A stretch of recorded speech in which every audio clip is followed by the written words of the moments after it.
বাংলাদেশের ১১তম প্রধানমন্ত্রী হিসেবে শপথ নেয়ার পরদিন সকালে সাভারে জাতীয় স্মৃতিসৌধে মুক্তিযুদ্ধের বীর শহীদদের প্রতি শ্রদ্ধা জানান প্রধানমন্ত্রী তারেক রহমান। এ সময় তিনি পরিদর্শন বইয়ে মন্তব্য লেখেন। এতে উল্লেখ করা হয়, বিসমিল্লাহির রাহমানির রাহিম। ফ্যাসিবাদী শাসন শোষণের অবসানের পর একটি অবাধ ও নিরপেক্ষ নির্বাচনের মাধ্যমে গণতন্ত্রকামী জনগণের সরাসরি ভোটে নির্বাচিত হয়ে দেশের জনগণ গণতন্ত্রের পথে নতুন যাত্রা শুরু করেছে। আলহামদুলিল্লাহ, আমি আল্লাহর দরবারে শুকরিয়া জানাই।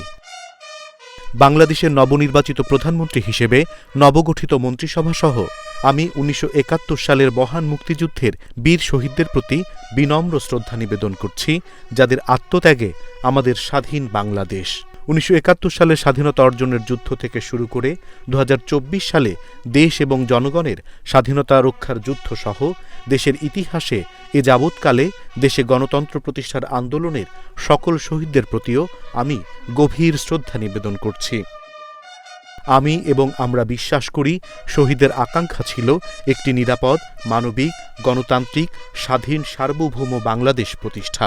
শহীদদের আকাঙ্ক্ষার বাংলাদেশ প্রতিষ্ঠার জন্যই আমরা কাজ শুরু করেছি।